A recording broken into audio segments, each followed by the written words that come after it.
Votre fidélité, ça fait débat. C'est parti déjà avec la situation dans l'Est de la République démocratique du Congo, RDC M23.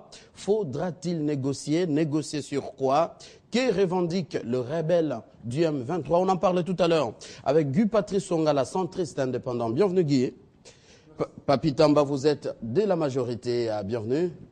Maître Ernestine Nyoka, vous êtes également de la majorité. Bienvenue sur ce plateau. Merci. Alors c'est parti, ma toute première question, vraiment une question générale, M. Papi Tamba. Faudra-t-il négocier avec le M23 pour qu'il y ait paix et quiétude dans la partie est de la RDC? Vous savez Mathieu, la question telle qu'elle est posée, elle est fermée. Parce qu'elle est fermée, je trouve qu'elle est biaisée et elle répond à une certaine direction. Exactement. Et c'est là personnellement que je salue un peu à ma manière, je vais dire la subtilité des Rwandais. Les Rwandais avaient une bataille. La bataille, c'est quoi? C'était de nous faire comprendre que les problèmes du M23, c'est un problème congolo-congolais. Et qu'ils n'avaient rien à voir avec ces problèmes. La RDC disait depuis tout le temps que les problèmes du M23, c'est un problème entre la RDC et le Rwanda. Et les négociations entre la RDC et le Rwanda existent bel et bien depuis longtemps. Lorsque maintenant, sur les plans internes, nous commençons à poser les problèmes dans ce sens-là, nous devons nous poser maintenant la question à qui profiterait la négociation ou les négociations entre les M23 et puis la RDC. C'est la question que nous devons nous poser. En ce moment précis, moi je pense que lorsqu'on a fait le choix de la politique, on doit aussi apprendre à résister. À ce moment précis, nous savons qu'il y a un rapport des experts du Conseil de sécurité qui est sorti, qui est publié, avec des déclarations à la clé des hommes politiques, pas des moindres. Lorsque c'est David Cameron, lorsque c'est le ministre des Affaires étrangères de la Grande-Bretagne, sachant que la Grande-Bretagne est le grand partenaire du Rwanda, lorsqu'aujourd'hui, il considère que les éléments dévoilés dans ces rapports, ce sont des éléments de trop, pour que le Rwanda continue aujourd'hui à nier son implication. Si c'est le moment que nous allons choisir, pour que nous, maintenant, nous puissions dire que le Rwanda n'a rien à voir et que nous allons considérer cela comme étant un problème congolo-congolais, c'est notre propre liberté de choix, mais je pense que c'est une erreur. Et ce n'est pas une fuite en avant, on va vers le Rwanda alors qu'on a un problème en interne, les M23. Mais je refuse, c'est ça qu'il dit que je refuse de considérer les problèmes du M23 comme étant un problème en interne. Nous avons vu les images. Quand Goma a été investi, si les 100% d'éléments qui sont entrés, nous savons plus de 80%, avaient même porté l'uniforme de l'armée rwandaise. Ils ne se privent plus. Le lendemain, vers midi 10, je crois, on a vu Sultani Makenga, alias Makenga, franchir la barrière, par exemple, pour accéder à Goma par la grande porte avec des troupes venant de Gisenyi, des Gisenyi, excuse-moi, j'ai toujours du mal à pouvoir les prononcer. Ça montre clairement que le M23 n'est qu'une fiction. Ça le montre clairement. Aujourd'hui, nous avons des problèmes avec les Rwandais. Lorsque maintenant, nous devons considérer cela comme tel, ça veut dire que nous aurons un problème d'État à État. En plus bref, le gouvernement ne doit pas négocier avec les M23. En tout cas, ma position, elle est claire et nette, que le gouvernement négocie avec les Rwandais, n'est pas négocier en politique et criminelle. Voilà. Même au fait de la guerre froide, je pense que les États-Unis et l'ex-URSS, ils ont maintenu leurs ambassades respectives parce qu'il faut toujours garder un cadre de dialogue. Mais avec qui? Et aujourd'hui, le monde s'accorde à dire que notre ennemi dans cette affaire, c'est le Rwanda. S'il faut négocier, négocions avec le Rwanda. Alors, Guy Patrice, vous êtes vraiment du centre. Le gouvernement de la RDC doit-il négocier avec le M23? Avec qui? Pourquoi? Oui, avec tout le respect que je vous dois, M. Mathieu, j'accepte que vous puissiez, moi, me placer quelqu'un du centre. Mais cependant, je n'aime pas avoir des positionnements dans ce pays parce que la politique ne se fait pas encore dans ce pays. Il y a le jeu. Les gens préfèrent s'amuser, d'autres boire, d'autres danser, d'autres manger. Ma question. Parce que, oui. Alors, je suis là, je suis témoin d'une certaine vérité, donc d'un certain courant de vérité qui vient là pour remédier, pour apporter la solution sur la problématique congolaise. Parce que ça semble comme une équation à multiples inconnues.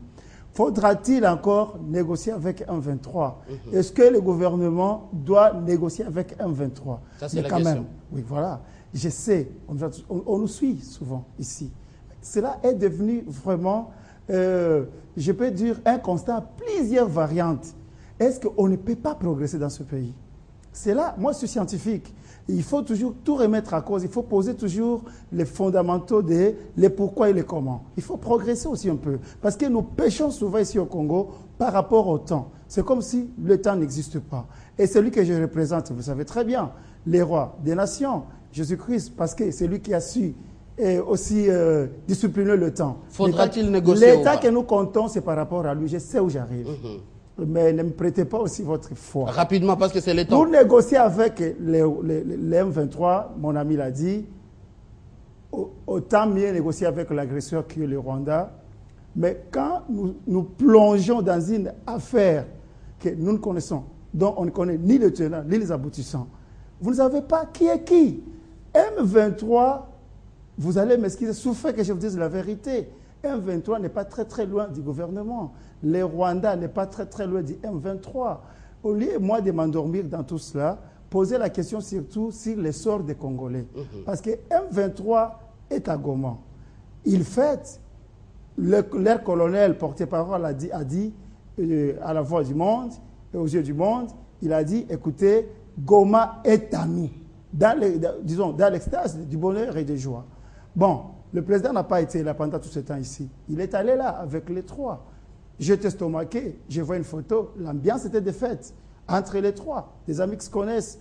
Est-ce qu'entre amis, on doit négocier ou bien entre amis, on doit se dire vérité ou conseil? Je ne vais pas entrer dans tout cela. Diplomatie oblige, on ne doit pas aller sur l'attitude. Il n'y a pas de problème, je ne peux pas aussi empêcher aux gens d'être amis ou frères. Mon souci, c'est le peuple congolais. Votre M23 est à Goma parce que ça fait partie de la majorité. Sont signataires. Alors, répondez à ma question. Le gouvernement doit-il négocier avec le M23? Ils n'ont pas encore démissionné de leur adhésion au C de la majorité. À ce que je sache, ou bien vous allez m'informer ici. Les langues, ça se lave en famille. Ils devaient, et puis vous voulez aller négocier. Ok. À Kampala. Rapidement, on revient. On va revenir à vous. Pour négocier. Ils devaient négocier. Votre temps est déjà dépassé. Vous devriez normalement commencer par là. Alors, Madame Ernestine, vous allez répliquer après l'intervention de Papi Tamba et de Guy à Patrice. Mais avant cela, je vais vous lire un extrait des accords du 23 mars. On dit que les M23 revendiquent. Il y a là-dedans une clause contenue dans ces rapports qui dit la nécessité d'une meilleure prise en compte possible des réalités sociologiques du pays. Cet accord inclut aussi la reconnaissance des provinces du Nord et du Sud Kivu comme des zones sinistrées. Ça veut dire quoi? Monsieur Mathieu, laissez-moi quand même d'abord, avant de commencer mon propos, avoir une pensée de solidarité, une pensée pieuse, sinon une pensée de compassion envers nos frères, nos sœurs, nos enfants de Goma, de Sake, Bunagana, Massissi, toutes les provinces qui sont aujourd'hui occupées, bien que ça que nous avons récemment récupéré. Laissez-moi quand même avoir une pensée pour eux. Et qu'ils sachent que de l'autre côté, nous ne discutons pas simplement, mais aussi nous cherchons de voies et moyens plutôt pour pouvoir arrêter cette guerre. Monsieur Mathieu, je crois, avant de répondre à votre question, il y a quelque chose d'important que j'aimerais dire. Lorsque vous parlez de négocier ou pas avec les M23, il y a un problème. Je crois que la première problématique, celle de la sécurité, elle contient en elle la population, le peuple qui souffre. Je crois que réflexion sur négociation, c'est réflexion sur le sort de ces peuples congolais. Alors maintenant, il faut savoir peser le pour et le contre. Qu'est-ce qui peut réellement, qu'est-ce que la négociation peut nous apporter? N'oubliez pas que hier, nous avions négocié à l'époque du dialogue intercongolais. Nous avions eu les MLC, nous avions eu les RCD, et nous avions les RCD, KML. Il y avait une série de mouvements qui étaient dans les rébellions qui se sont mis aujourd'hui en parti politique. Nous avions négocié, nous avions tendu la main et nous avions fait la formule 1+4. Mais qu'est-ce que nous avions récolté comme résultat? C'est que les RCD, certains dissidents se sont transformés en CNDP. Et aujourd'hui encore, certains dissidents se sont transformés du CNDP se sont transformés en M23. Et même dans le M23, aujourd'hui, on nous parle de l'ARC. Il faudra faire attention. Nous voulons négocier. C'est bon peut-être de négocier. Parce qu'en politique, il ne faut pas être extrémiste. Il ne faut pas avoir des positions extrêmes. Il faut savoir faire avec les moyens que nous avons. Mais regardons en face de nous. Vous venez d'évoquer tout à l'heure l'accord dont le M23 se prévaut aujourd'hui. Mais lorsque vous lisez cet accord dans son entièreté, à moins que je ne me sois trompé, je crus comprendre que, en fait, la revendication des M23, c'est des revendications, c'était plus des revendications politiques, pas tellement politiques, militaires, sécuritaires. Apparemment, pour eux, l'Est n'est pas privilégié, particulièrement la communauté Tutsi du Congo ne trouve pas sa place dans les institutions. C'est selon eux. Hein. J'aimerais bien dire que c'est selon eux, c'est pas selon nous. Alors, lorsque vous regardez de près les revendications, et lorsque vous regardez de près les revendications d'aujourd'hui, il y a une ajoute. Aujourd'hui, on parle de démocratie. Nous avons cru comprendre qu'aujourd'hui, on parle des élections, on parle de vérité des urnes, on parle de bonne gouvernance. Apparemment, aujourd'hui, les M23 apportent beaucoup d'autres éléments. Il faut qu'on sache, on est en train de revendiquer l'accord du 23 mars 2009 ou bien, au-delà de cet accord, il y a autre chose. On va faire la négociation sur base de quoi? C'est un problème.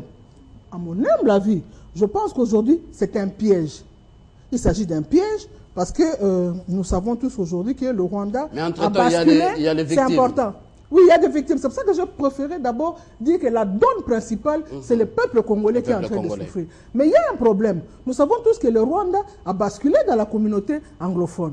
Et qu'aujourd'hui, l'ambassade, le Premier ministre britannique, David Cameron, dit, en ayant vu le rapport, lu le rapport des experts des Nations Unies, a pu constater dans cette lecture que le Rwanda a une part. Alors, ma deuxième question va partir de cette déclaration. Vous ne m'avez pas laissé terminer. Ah, voilà. Sinon, les gens ne comprendront pas. Légendaire. Ouais. David Cameron se rend compte que le Rwanda a une part de responsabilité. Mais David Cameron, la Grande-Bretagne, se rend compte de cela. La communauté internationale, de manière générale, sans parler simplement du Conseil de sécurité des Nations Unies, avec tous les sommets qu'il y a eu tout autour, avec tous les rapports qu'il y a eu tout autour, même avec l'ONG Human Rights Watch, tout le monde se rend compte de cela. Et nous, on va tomber dans le piège de n'avoir en face de nous comme négociateurs, comme parti à négocier avec que le M23. Le M23 qui n'a pas un cahier de charges fixe. Mathieu, je vous dis, si nous faisons la négociation dans ces conditions avec le M23, au lieu de le faire avec le Rwanda et l'Ouganda, peut-être eux s'associant à eux, nous aurons des problèmes, des cercles vicieux. Les mêmes causes produisant les mêmes effets, nous allons toujours avoir des problèmes récurrents de sécurité. Alors, petite question complémentaire, c'est de dire, ils appellent à un dialogue interne, gouvernement, opposition, société civile, avec la diaspora congolaise. L'M23 n'a-t-il pas raison, Papi Tamba?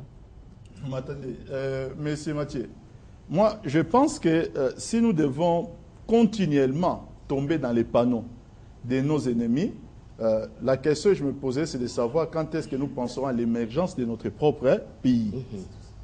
Déjà, quand mon ami ici à côté dit que les M23 pour lui, c'est le gouvernement congolais, les M23, c'est le Rwanda. C'est ce qu'il a dit? Il a dit qu'il a signé.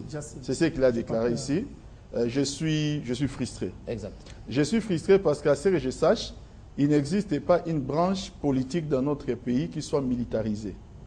La loi déjà ne le permet pas. Il n'y a aucun parti politique militaire en RDC.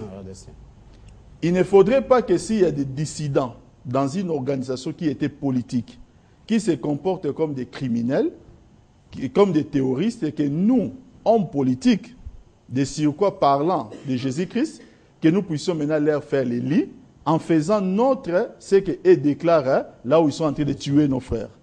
Moi, je pense qu'aujourd'hui, tous les discours que nous pourrions avoir quand nous sommes sur un plateau à Kinshasa, c'est l'inverse de ce que déclare le M23 à Goma. Ça va au moins apaiser nos frères et sœurs qui sont à Goma, de se dire qu'au moins à Kin, ils ne réfléchissent pas comme le M23. Parce qu'aujourd'hui, comme l'a dit Maître Nersi Nyoka, si nous commettons l'erreur d'aller dans la négociation directe, d'abord, ça voudrait dire tout simplement que c'est comme si nous excluions nous-mêmes d'une certaine dynamique qui est déjà installée. Parce qu'il faut aller dans l'histoire. Il faut savoir qu'en 98, et même après 98, il y avait toujours des prétextes rwandais qui étaient considérés comme des prétextes légitimes. Aujourd'hui, ces prétextes-là ont été vidés. Mais au nom toujours de la protection des Badiamulenge, au nom, par exemple, du génocide rwandais d'un certain nombre de choses, c'est-à-dire traque des FDLR, on a vu les Rwandais jusqu'aux portes de la capitale à Kinshasa en train de traquer les FDLR. Alors qu'il n'y avait aucun FDLR, et ce discours-là passé. Nous avons vu les Rwandais jusqu'à Banana et jusqu'à couper les courants à Inga. Et tout cela, c'est à la traque des FDLR, où il n'y a aucun FDLR, mais ce discours-là passé. Aujourd'hui, le gouvernement congolais a essayé d'apporter une nouvelle donne. Les Rwandais n'arrivent plus à faire passer un discours, de faire passer les problèmes comme un problème congolo-congolais. Aujourd'hui, le Rwandais est indexé. Et c'est le moment que nous, au lieu de conseiller les efforts du gouvernement, pour nous dire que nous devons poursuivre les choses dans ce sens-là, c'est le moment que nous voulons choisir pour commencer à ramer à contre-courant des efforts que nous avons mis en place. Ah voilà, Guy Patrice, vous allez réagir, mais d'abord une question. L'ennemi n'est-il pas à l'intérieur, déjà avec la sortie du rapport ici des Nations Unies et la suspension suivie du général en charge des forces terrestres en RDC? Guy Patrice, réaction rapide. Oui, je vais entamer cela, mais permettez-moi d'abord de me décharger de ce discours de la démagogie, parce que c'est ce qui caractérise souvent la majorité au pouvoir. Ils croient que dans le fond du mensonge, on doit progresser. Et souvent, comme c'est l'obscurantisme, nous sommes toujours dans un gouffre. Lui, il a son discours parce que peut-être il a ses millions et pour défendre le poste. Mais les problèmes, ou bien l'égoïsme politique aussi, l'égocentrisme politique que je décris. Mais quand à Goma, on crie, quand à Goma, il n'y a pas de l'eau, quand à Goma, depuis que votre M23 est là, il n'y a pas de l'électricité. Quand à Goma, vous savez ce que ça va donner? Les gens vont rester terrés dans leur maison, sous leur lit, avec la faim, eux la peur dans le ventre. On les a piégés. Comment vous allez vivre sans ces denrées-là rares de la vie, de première nécessité? Alors ils seront obligés de sortir, aller cueillir de l'eau. Ah, voilà. Ma question, l'ennemi, s'il vous plaît, le temps. Gagnons le temps, s'il vous plaît. Le temps. J'ai été lourdement accusé ici. Vous allez le temps, s'il vous plaît. Ils ont des responsabilités, ils nous piègent, ils peuvent aussi nous écraser. Laissez-moi éclairer la lanterne. Alors j'ai dit il y a la liberté d'expression. Oui. Imaginez-vous les femmes qui sortent, qui vont aller puiser au lac. Ça, c'est connu. S'il vous plaît, répondez à ma question. Ils seront violés. C'est connu. C'est pourquoi il y a danger, il y a péril en demeure. À ce moment-là, qu'est-ce qu'il faut faire? M23, qui n'a jamais existé, qui s'est fabriqué parce qu'étant sorti du gouvernement, moi je pense que vraiment on doit faire très très attention. Parlons, centralisons tous les thèmes du débat sur la survie de notre nation. Vous alliez commencer, s'il vous plaît. Ok. On donne la parole à vous, Fumutoto. L'ennemi serait-il à l'intérieur, déjà avec la suspension d'un général? Peut-être il y en a d'autres. On n'a pas encore lu tous les rapports. L'ennemi serait aussi à l'intérieur, Fumutoto? Je vais commencer par là. Pour ne pas vous décevoir, mais je mérite un point de vue sur négociation ou non. Ah voilà. Ça ne se fait pas de cette manière-là. Nous avons fait les séances d'État. Même si l'État ne nous intègre pas, nous restons des cerveaux d'État. Parce que la licence que j'ai en sciences politiques n'est pas fabriquée par ma science, ma famille. Lorsqu'il y a guerre et qu'il y a tentative de trahison par les officiers de l'armée, ce n'est pas des suspensions politiques, c'est le Conseil d'État qui s'en charge. Nous sommes avec une majorité expert à des innovations et des innovations qui ne développent jamais le pays. C'est encore là un acte de trahison et de déviation du débat. Parce qu'il s'agit là d'un général commis à notre sécurité et qui serait en train de trahir le peuple, c'est-à-dire le gouvernement. Donc ce n'est pas une question de simple suspension. Ce n'est pas encore prouvé qui serait en train. Je dis bien qui serait, parce qu'il y a des enquêtes en cours. Mais la vraie question, c'est négociation ou pas. C'est ça la vraie question. La troisième voie dit oui et non, pour des raisons. Mais nous sommes en retard. Le gouvernement a déjà levé l'option de la négociation. Papi Tamba et Mme Ernestine, avec les réserves, sont en retard. Matata a interviewé sur TV5, a dit nous voulons le dialogue, mais un dialogue productif et réel. Cette phrase, il est contre le dialogue. Le chef de l'État, après avoir dirigé le pays 11 ans sans armée, j'ai dit bien nous avons des militaires, mais nous n'avons pas une armée. C'est différent. Nous avons des militaires, si une fois nous organisons notre armée, ils sont capables.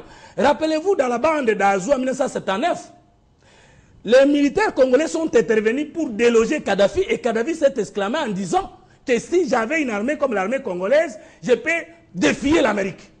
Ça, c'est encore au Congo. Mais depuis que M. Kabila est 11 ans au pouvoir, qu'a-t-il fait de notre armée? Mais le chef de l'État n'a pas la vocation déterminée de refonder l'armée, la police et les services de sécurité, comme je vais donner les solutions la fois passée.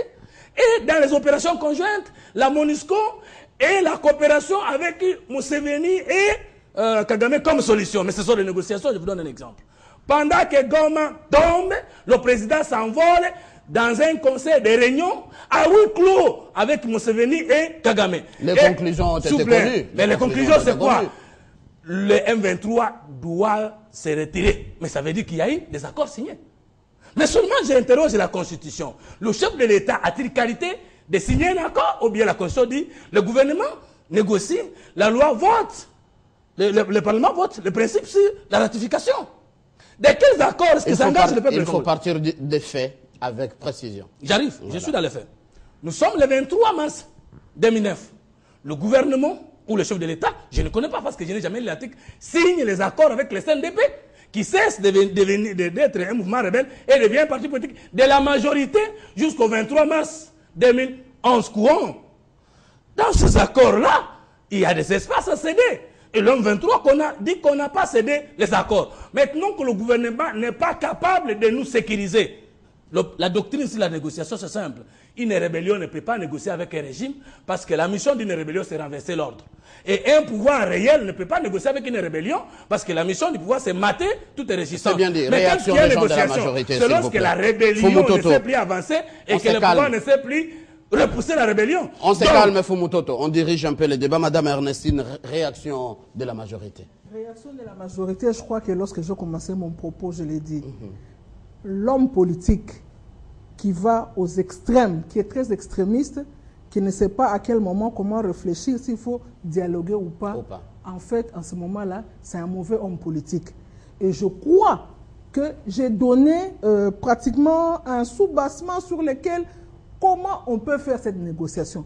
Pourquoi doit-on tomber dans le piège des M23 pour aller directement négocier avec les M23, comme si les M23 étaient je ne sais quel genre de pouvoir ou quelle autre institution reconnue démocratiquement par rapport à notre constitution. Je crois que non. J'ai dit qu'on ne peut pas négocier avec les M23. Mais sur la question de l'Est, la population, c'est une priorité. C'est le peuple qui est en train de souffrir. Pour négocier, il faut un certain cadre.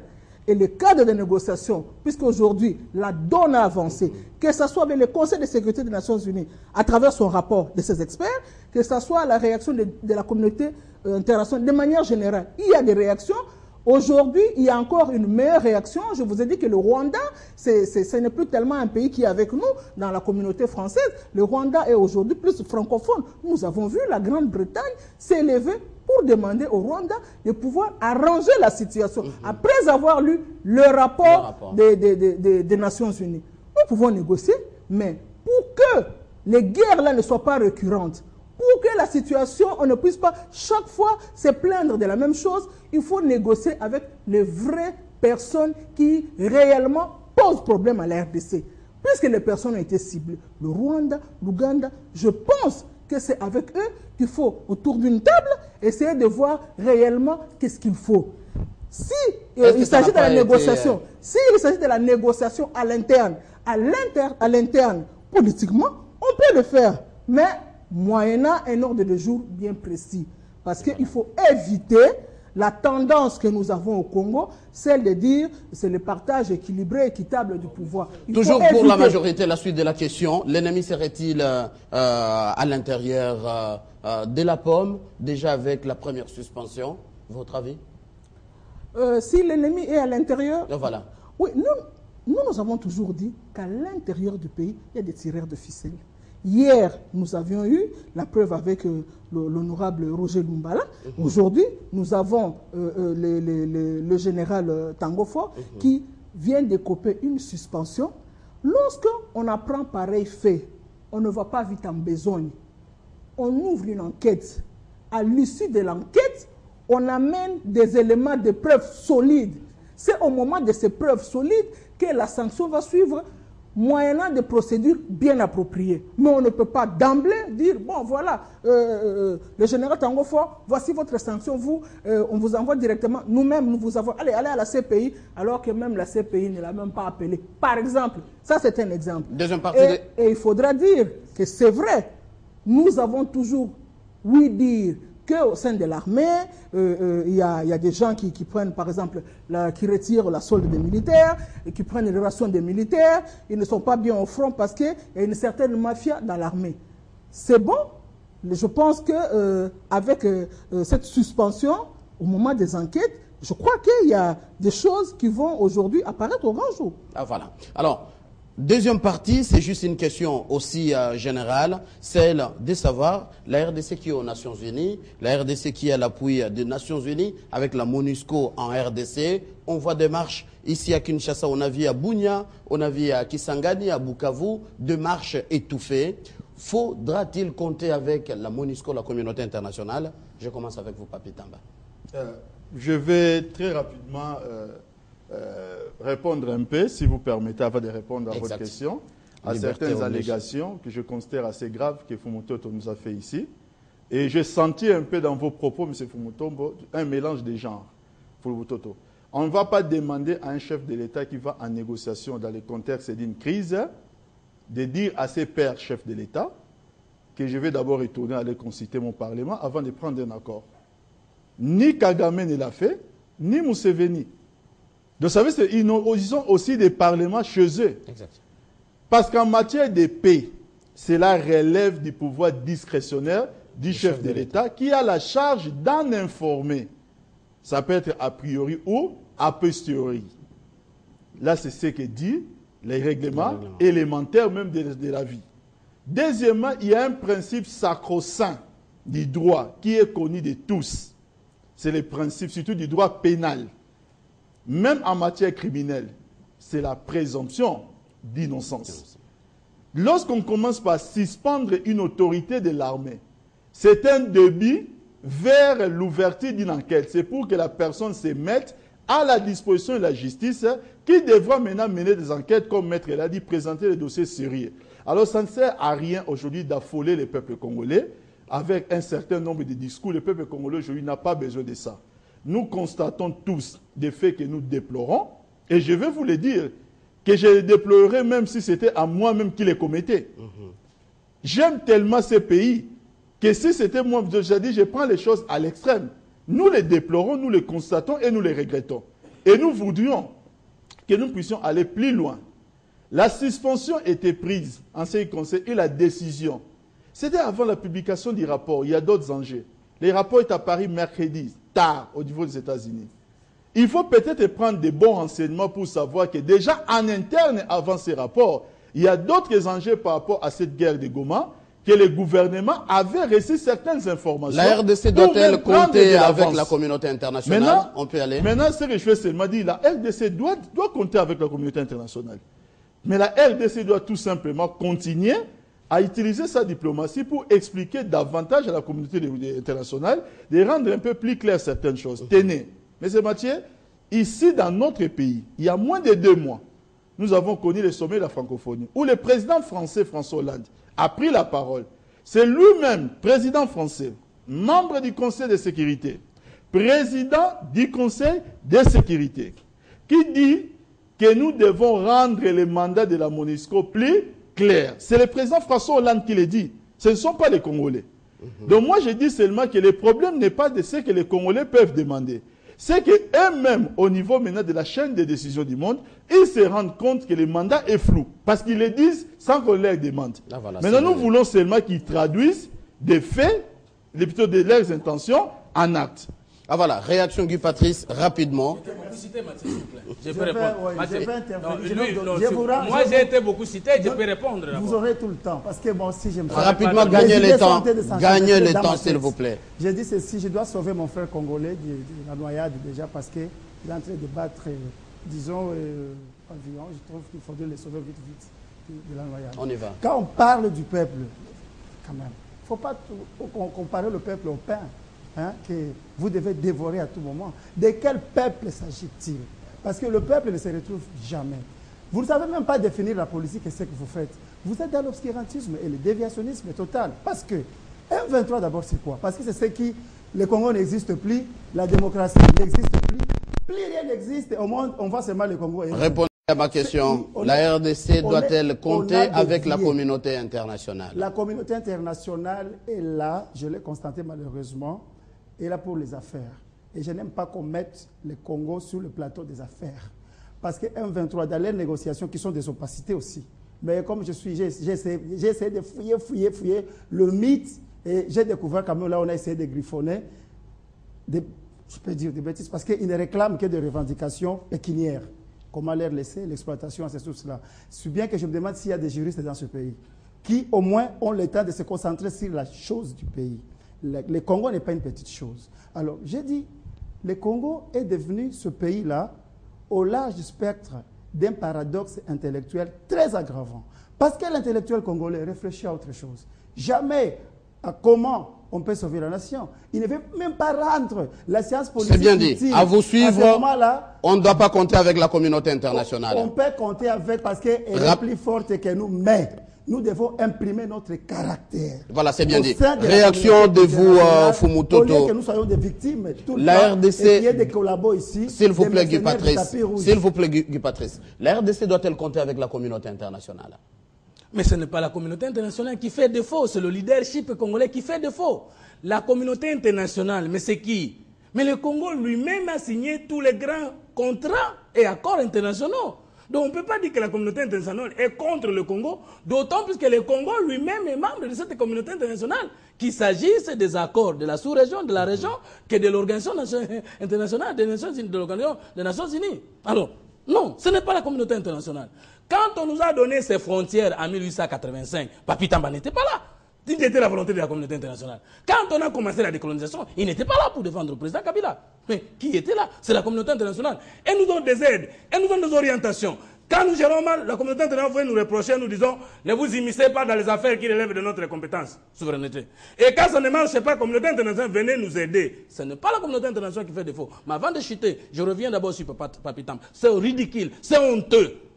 Seulement, chez vous, les ridicules ne tuent pas Papi Tamba. Qu'est-ce qu'on n'entend pas procédure pénale? Je ne suis pas juriste, mais en tant que penseur, j'entre chez vous. C'est juste un débat. Non, s'il vous plaît, s'il vous plaît. Moi, je me suis préparé avec les sciences voisines. Non seulement que je dois parler politologie, je dois aussi parler droit. Ouais. Lorsqu'il y a des fautes humaines, si quelqu'un, on ouvre l'information judiciaire. Et parce que vous avez préparé de la présomption de l'innocence, donc ça signifie en droit qu'on ne suspend la personne là directement. Et maintenant, vous avez suspendu général Numbi avec émotion sur le dossier Tchébéa. Maintenant que votre procès et la procédure montrent qu'il est innocent, vous l'avez remis dans sa fonction? Présomption d'innocence. Vous n'étiez pas au débat. Je disais ceci. Les M23 réclament les accords qu'il a signés avec le gouvernement. Et j'interroge la Constitution de voir, vous, je crois que vous êtes juriste, bien que de mauvaise foi. Est-ce que le président de la République a qualité de signer un accord engageant le peuple congolais? Et vous dites non, le chef de l'État a qualité de négocier. Je n'ai pas dit qu'il n'a pas qualité de causer avec ses homologues. Je n'ai pas dit qu'il n'a pas qualité de négocier, de parler pour le pays. Voici ce que j'ai dit. Et je vous renvoie à la Constitution. Article 91 de la Constitution dit ceci. La défense, la diplomatie et autres sont des domaines de collaboration entre le président et le gouvernement. Vous n'avez jamais eu le temps de lire la Constitution. Je vous renvoie à la Constitution. Maintenant, on rentre dans les débats. Non, je suis dans le débat. On rentre dans les débats. Rapidement. Maintenant, si le chef de l'État doit rencontrer Museveni et Kagame, que vous prétendez être nos agresseurs, mais il ne doit pas signer un accord avec eux sans le gouvernement et le Parlement. C'est ce que j'ai dit. Vous ne m'avez pas rencontré, mais pourquoi vous avez prétendu me contredire? Voici, je reviens en disant ceci. Vous dites que nous ne pouvons pas négocier. Nous ne vous demandons pas les négociations, mais c'est votre incapacité politique qui vous amène aux négociations. Mais si nous avons une armée capable de faire face, pourquoi nous allons négocier? Mais dites-nous, sans négociation, quel moyen vous avez de nous défendre? Voilà, en fait, je chute. En fait, s'il vous plaît, Fumutoto. S'il vous plaît, non, s'il vous plaît. Merci. Il reste juste... Vous avez la parole, c'est vous le président. Il reste 11 minutes, vous allez vous départager. 2 minutes et demie à tout et chacun, 2 minutes. Et c'est ma dernière question. Après la réunion des 3 chefs d'État, les sommets Kabila, Kagame et Yoweri Museveni, maintenant Jean-Paul Runiga chez Museveni, qu'est-ce qu'ils se sont dit? Piste de solutions. L'Ouganda doit-il continuer à jouer le rôle du médiateur? C'est ma dernière question. Monsieur Mathieu, j'aimerais quand même, à moins que vraiment j'ai été distraite et que je n'ai pas... Vous avez 2 minutes pour réagir. Oui, et que je n'ai pas bien suivi, c'est important, et que je n'ai pas bien suivi.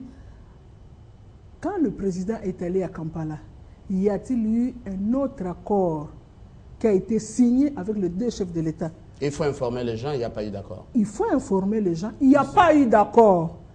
Les chefs de l'État se sont concertés. Exact. À l'issue de la concertation, il y a eu certains un communiqué points, final. Un communiqué, voilà, vous avez trouvé le mot. Il y a eu un communiqué final.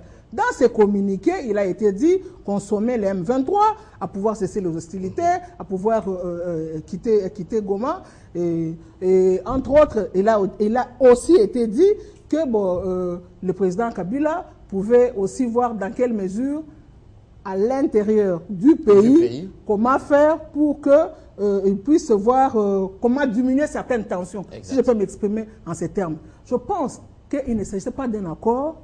Des gens, des chefs de l'État se sont concertés et à l'issue de cette concertation, les chefs de l'État ont trouvé, on peut dire, un modus vivendi. Mais il ne s'agit pas d'un accord au sens strict. Un communiqué final, Fumuto, n'est pas un accord. Au sens strict des termes. Parce qu'il faut quand même faire attention. Je me rends toujours compte qu'à un moment, tout le monde veut aborder certains termes parce que tout le monde veut croire que toutes les sciences se ressemblent, alors que toutes les sciences ne se ressemblent pas. Exact. Même si à un certain moment, les sciences sociales se recoupent quelque part, mais elles ne se ressemblent pas. Donc, il faut laisser aux personnes qui ont vraiment la qualité, sinon la compétence, de pouvoir analyser les choses dans des domaines précis, de vous donner la technicité de certains termes. Madame, il vous reste 1 minute. Je peux vous la donner après toutes les interventions. Guy Patrice, 2 minutes. Oui, madame m'interpelle quand il parle de la science. Et moi, je veux essayer de les ramener vers la véracité scientifique. On ne peut pas prétendre conduire disons, une voiture tant que les techniciens ne sont pas dans le moteur. C'est un vieillard qui m'avait appris cela ici chez nous. Les techniciens, nous sommes là du domaine de la science parce qu'on ne veut pas trop aussi se vanter. Ce que je vais dire, c'est ceci. Mon ami a parlé, madame a parlé, mais il faut envisager la jurisprudence. Vous êtes des juristes. Et là, je reviens à la jurisprudence. Ça, vous répondez à madame. Répondez à ma question. L'Ouganda doit-il continuer à jouer le rôle des négociateurs? Il peut le jouer, mais il doit savoir quelle est, disons, sa part de responsabilité. On doit savoir ce qu'on fait pour ne pas tâtonner. Alors, on doit éviter aussi l'obscurantisme. Tout ce que je vais, vous parlez d'M23, vous ne savez même pas quand il fut né. Nous avons seulement appris qu'ils se sont fâchés. Parce qu'il y a des accords qui se sont faits en catimini. Et qu'est-ce qui explique avec ça date de 2009. La retrouvaille ça, de tout le monde 3 connaît. amis, il n'y a pas une autre rapport tacite. Pas d'amis, s'il vous plaît, des chefs d'État, s'il vous plaît. Moi, monsieur, disons-nous la vérité. Quand on aime la vérité, on est sauvé. Pourquoi vous avez peur de la vérité? Quelque chose nous manque au Congo, c'est la vérité. Disons-nous la vérité. Personne n'est fâché. Évitez l'émotion, tous les réactions épidermiques. Réagissons. On doit mieux se partager le Congo avec un bon cœur. C'est pourquoi je prends la politique du cœur, qui est la sainte politique, la pensée de Dieu dans la politique. 2 minutes. Vous n'avez pas répondu à ma question. L'Ouganda doit-il jouer le rôle de négociateur entre la RDC et le M23? Je veux vous décevoir, monsieur, mais l'Ouganda n'a pas qualité parce qu'il est notre antagoniste. Ah voilà, c'est bien dit. Fumutoto, 2 minutes. La même question. Je n'ai jamais entendu parler que le droit est une science qui étudie les accords. Mais je sais qu'il s'agit des accords politiques. Les politologues sont le mieux placés pour en parler. Et je ne connais pas une autre science. Lexique des mots oblige, accord et concordat, convention, accord, tout ça, j'ai appris ça en pratique diplomatique. Ce n'est pas une branche de droit. Et je suis un politologue qui n'entend pas se renoncer. Ok, merci. Franchement, je reviens. Mais on ne comprend pas le gouvernement. On ne comprend pas le gouvernement. Quand madame dit qu'il n'y a pas eu accord, mais on dit qu'ils se sont convenus. Mais l'accord en droit, on a dit que l'accord n'est pas toujours écrit. Ils se sont convenus, ça veut dire qu'il y avait des divergences de vie et ils ont convenu de retirer l'M23 de Goma. Mais comment ils doivent convenir si tous ils ne sont pas alliés dans un conflit? Comment alors quelqu'un qui est partie prenante dans un conflit doit-il encore être le mot que vous voulez? Non, non. C'est pourquoi nous disons que c'est le gouvernement, le Rwanda et l'Ouganda qui occupent Goma ensemble contre le peuple congolais. Ça, c'est démontrable. Qu'est-ce qu'il faut? Les négociations, il faut bien cibler. Il y a un contentieux électoral en cours parce qu'on doit bientôt réformer la CENI. Si la CENI avait bien travaillé, on n'aurait pas dit la réformer. Il y a un contentieux, un procès entre le peuple congolais et toute la classe politique. les actuels opposants, anciens voleurs hier, le peuple congolais n'a plus confiance à ces gens-là. Il ne faudra pas songer à une négociation entre le voleur d'hier et la majorité d'aujourd'hui. Ça, je le dis franchement. Il ne faut pas penser aux négociations sans inclure la diaspora qui réagit. Il ne faut pas non plus donner la chance, comme Mme Ernestine Nassil vient le dire, à la culture des armes. Parce que si on écoute que ceux qui prennent les armes, c'est que vous nous demandez à nous tous de prendre les armes pour récupérer les espaces politiques. Ça, je suis d'accord avec vous, madame. Malheureusement, je regrette. On se calme. Mais c'est on baisse les temps. mais ça me touche. Exactement. Parce que si je vois un ministre dit CNDP ou dit M23 à Kinshasa, Papi Tamba, vous me demandez à moi de récupérer la rébellion, alors que là, je suis obligé de tuer mes frères. Non. Que le gouvernement récupère nos espaces qu'il a perdus. Et s'il y a dialogue, que le dialogue concerne... Donc pour vous, en un seul mot, c'est l'option militaire qui compte. Il faut le dire calmement. Le tout, non, l'arme ne fait pas la guerre. C'est la politique, c'est la diplomatie, c'est la pensée. Ah, voilà, c'est bien dit. 2 minutes. C'est pourquoi j'ai dit en un mot, que maintenant, qu'est-ce qu'il faut? Est-ce que M. Kabila a besoin de la mobilisation? Il n'a jamais manifesté. Pendant que vous appelez à la mobilisation, vous cherchez les gens qui veulent manifester. S'il vous plaît, Fumutoto. Papi Tamba, votre réaction. 2 minutes rapidement. On termine la mission. Merci. Monsieur Fumutoto, vous l'avez dit tout à l'heure que j'étais ridicule. Mais moi, je pense que vous avez un zèle qui devient un peu ravageur. Vous devrez commencer à revoir un certain nombre de choses. Et moi, je veux vous parler fait. Surmontez-vous. Non, je sais un peu de répondre avec fair play. Exact.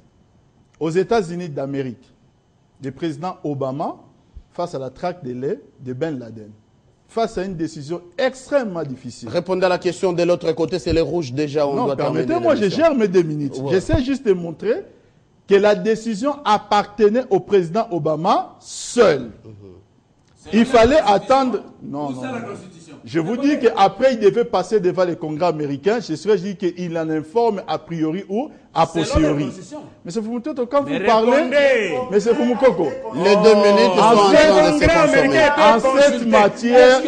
Monsieur Fumutoto, s'il vous plaît. Fumutoto Guy Patrice, vous n'avez pas la parole, s'il vous plaît. Écoutez, monsieur Mathieu... Je suis d'accord avec mon ami. Monsieur Mathieu, vous l'aurez constaté. S'il vous plaît. Vous l'aurez constaté. L'expérience m'a appris une chose. Lorsque les gens qui étaient calmes directement, c'est s'y révoltent, c'est qu'il y a quelque chose. Et ils savent... S'il vous plaît. Non, permettez-moi. Je suis seulement en train de dire, Fumutoto, que si vous pensez que je suis ridicule, dans ce cas, vous devez essayer de retourner le péché vers celui qui a commis le péché, c'est-à-dire vous-même. Parce que là, vous péchez carrément par les droits. Parce que je suis en train de vous dire ceci, que ce que vous avez dit est faux, tant en principe qu'en pratique. Deuxièmement, tout juriste le sait, non, faux et archi-faux. Ça, je vous l'ai dit, allez vérifier. Maintenant, je suis en train de vous dire ceci. Tout juriste sait que les droits, c'est aussi une machine à broyer. Il y a beaucoup de gens qui, une suspension, c'est une mesure administrative. Mais à partir de la suspension, il y a des gens mis en examen tout simplement pour être innocentés à la fin. Mais ils ont aussi perdu des travail. Je suis en train de vous dire, s'il vous plaît. La justice, s'il vous plaît, vous n'avez pas la parole. Monsieur Fumutoto, je suis... Merci d'avoir suivi cette émission en direct de Kinshasa sur Télé 50. Fumutoto, s'il vous plaît. Un peu de discipline. Vous êtes les cadres de demain ou actuellement vous êtes des cadres. Toutes nos excuses, mais un peu de discipline sur le plateau. Madame Ernestine, vous devriez prendre la parole. Il est déjà temps. Merci à vous, Ernestine Nyoka, d'être venue. Vous êtes de la majorité. Papi Tamba également de la majorité. Fumutoto de la 3e voie. Guy Patrice, centriste indépendant. Merci à vous tous d'avoir répondu à notre invitation.